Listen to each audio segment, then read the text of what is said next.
ओम नमस्ते जी। आज हम ईशावास्य उपनिषद के 15वें मंत्र का स्वाध्याय करेंगे। मंत्र इस प्रकार है। हिरण्यमेण पात्रेण सत्यस्यापि हितं मुखं तत्त्वं पूषन्न पावृणु सत्यधर्माय दृष्टये। हिरण्यमेण पात्रेण, हिरण्य बोलते हैं चमकीला। हिरण्य सोने को भी बोला जाता है, स्वर्ण को। हिरण्यमेण पात्रेण सत्यस्य अपिहितं मुखम। सत्य का जो मुख है, हिरण्यमेण पात्रेण, एक सोने के एक चमकीले धातु के ढक्कन से ढका हुआ है। हिरण्यमेण पात्रेण सत्यस्य अपिहितं मुखम। जो सत्य है उसका मुख एक बहुत अच्छे, बहुत सुंदर ढक्कन से ढका हुआ है। जो ढक्कन सोने का है, चमकीला है, बहुत अच्छा देखने में है, उसे हम उठाना नहीं चाहते। अंदर सत्य है तो हम उसी ढक्कन में ही खो जाते हैं। उस ढक्कन को देख करके ही हम जीवन चला रहे हैं। उस ढक्कन को हटा के कभी देखा नहीं। तो इस मंत्र में कहा है हिरण्यमेण पात्रेण सत्यस्य अपिहितं मुखम तत्त्वं पोषन्न पावृणु सत्य धर्माय दृष्टये। तत्त्वं पोषन्न पावृणु, हे अपना पोषण चाहने वाले, हे अपनी उन्नति चाहने वाले, हे अपने आप को बढ़ाना जो चाहता है वैसे व्यक्ति, तू तत्त्वं पोषन्न पावृणु, उस ढक्कन को हटा दे। उस ढक्कन के मोह में मत पड़, उस ढक्कन को हटा दे। तत्त्वं पोषन्न पावृणु सत्य धर्माय दृष्टये। सत्य को देखने के लिए उस ढक्कन को हटा दे तू, नहीं तो सत्य को नहीं समझ पाएगा और ये जीवन व्यर्थ हो जाएगा। जीवन व्यर्थ हो गया तो अगला जन्म क्या जाने कब मिलेगा मनुष्य का, और मनुष्य का जन्म नहीं मिला तो समझ नहीं पाएगा कि क्या सत्य है क्या असत्य है। हिरण्यमेण पात्रेण सत्यस्य अपिहितं मुखम तत्त्वं पोषन्न पावृणु सत्य धर्माय दृष्टये। सत्य को देखने के लिए उस हिरण्यमय ढक्कन को हटा दे, उस स्वर्णमयी ढक्कन को हटा दे। उसके मोह में मत पड़, उसके अंदर जो सत्य है उसे देख, उसे समझ, उसका ज्ञान प्राप्त कर, जिसके लिए तू इस संसार में आया है। तो वो जो सत्य का जो ढक्कन है, सत्य के ऊपर जो ढक्कन है, जिस ढक्कन से सत्य ढका हुआ है, वो ढक्कन क्या है?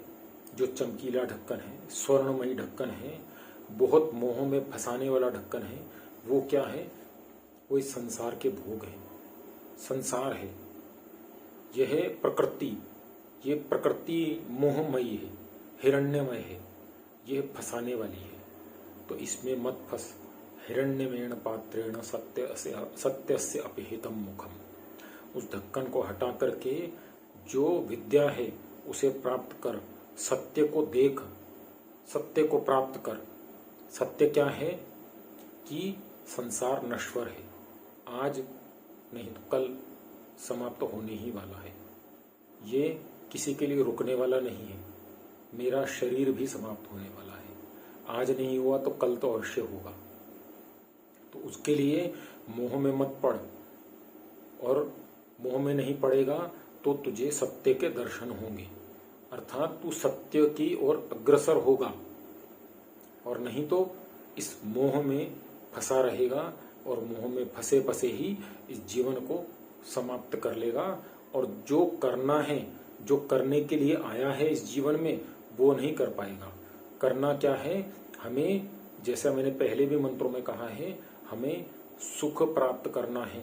सभी जीव जंतुओं का, सभी प्राणियों का, सभी पशु पक्षियों का, सभी मनुष्यों का जीवन का एक ही लक्ष्य है, केवल केवल एक ही लक्ष्य है, वह है सुख प्राप्त करना, शाश्वत सुख प्राप्त करना, जो हमें अभी तक ज्ञान नहीं हुआ है, जो अभी तक हम समझ नहीं पाए हैं कि हमारे जीवन का लक्ष्य क्या है। हम क्षणिक सुख के पीछे भागते हैं, क्षणिक मोह है उसके पीछे अपना जीवन लगा देते हैं और जीवन के अंत समय में समझते हैं कि हमने कुछ प्राप्त नहीं किया, हमारे पास तो कुछ भी नहीं है। साथ में ले जाने के लिए, अगले जन्म को प्राप्त करने के लिए जो कर्म चाहिए थे, जो हमें संचित कर्म होने थे, वो तो हमारे पास है ही नहीं, तो अगला जन्म कैसे अच्छा होगा। तो वो इस मंत्र में कहा गया है कि हिरण्यमेण पात्रेण सत्यस्य अपिहितम मुखम तत्वम पोषण पावृणु सत्य धर्माय दृष्टये। सत्य को देख, इसमें मत उलझ। हिरण्यमेण पात्रेण में, इस जो हिरण्यमय पात्र है उसमें मत उलझ, उसके मोह में मत फंस। संसार के मोह में फंस जाता है, 40 साल 30 साल 50 साल वही मोह में फंसा रहता है, परंतु जब समझ में आता है, कब समझ आता है, जब मृत्यु सामने खड़ी होती है, तो समझ आने का कुछ लाभ नहीं होता। समय ही नहीं होता हमारे पास कुछ करने के लिए। समय कब है? आज है। आज ही आरंभ करो, जो करना है, सत्य को प्राप्त करना है, सत्य की ओर बढ़ना है, सत्य को देखना है, सत्य को समझना है, सत्य का ज्ञान प्राप्त करना है, आज ही करना है, कल नहीं होगा। आज ही करना पड़ेगा, कल पता नहीं आप हैं नहीं है, मैं हूं नहीं हूं, तो आज ही करना पड़ेगा। क्या करना पड़ेगा? हमें अच्छे ग्रंथों को पढ़ना पड़ेगा, उपनिषदों को पढ़ना पड़ेगा, वेदों का अध्ययन करना पड़ेगा, महर्षि दयानंद को पढ़ना पड़ेगा, भगवान राम की जीवनी, उनका जीवन उसको समझना पड़ेगा, कृष्ण को पढ़ना पड़ेगा, जो हमारे महापुरुष थे उनके जीवनों को पढ़ना पड़ेगा। हमें संध्या करनी पड़ेगी, उपासना करनी पड़ेगी, अग्निहोत्र करना पड़ेगा, अपने कर्मों को सुधारना पड़ेगा, अच्छे कर्म करने पड़ेंगे, नहीं तो हम इसी संसार में फंसे हुए रह जाएंगे और अंतिम समय हमारे जीवन का जब आएगा तब कुछ नहीं कर पाएंगे। तब ये हमें स्मरण आएगा कि हिरण्यमेण पात्रेण सत्यस्य अपिहितम मुखम तत्वम पोषण न पावृणु सत्य धर्माय दृष्टये। सत्य का दर्शन तो किया ही नहीं, जीवन व्यर्थ हो गया, जीवन समाप्त हो गया, कुछ है ही नहीं साथ ले जाने को। मृत्यु के समय जीवन के पास जो जीव है, शरीर छोड़ता है, उसके पास कुछ नहीं होता, उसके पास केवल और केवल सत्य होता है साथ ले जाने के लिए।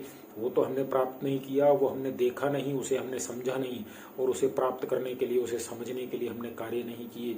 हम केवल इस संसार में, इस प्रकृति में, इस मोह में, इस अपने जो बंधन है उसमें फंसे रहे और अपने आप को बांधते रहे, बंधनों में बांधते रहे और बांधते रहे, और इसमें एक दिन जीवन समाप्त हो गया। तो इस प्रकार इस जीवन को समाप्त मत कीजिए, इस जीवन का नाश मत कीजिए, इस जीवन को खराब मत कीजिए, इस जीवन का आदर कीजिए, इस जीवन से जो करना है वो भी कीजिए, क्योंकि हमें विद्या और अविद्या दोनों को साथ लेकर के चलना है। विद्या क्या है? ये संसार जो है वो सब अविद्या है, और संसार के बाद अर्थात मृत्यु के बाद अर्थात अगला जन्म जो प्राप्त होगा वो हमारे विद्या युक्त कर्मों से प्राप्त होगा। उसके लिए हमें सत्य का दर्शन करना ही पड़ेगा, उसके बिना हम आगे नहीं बढ़ सकते। तो ये इस मंत्र का अर्थ हुआ।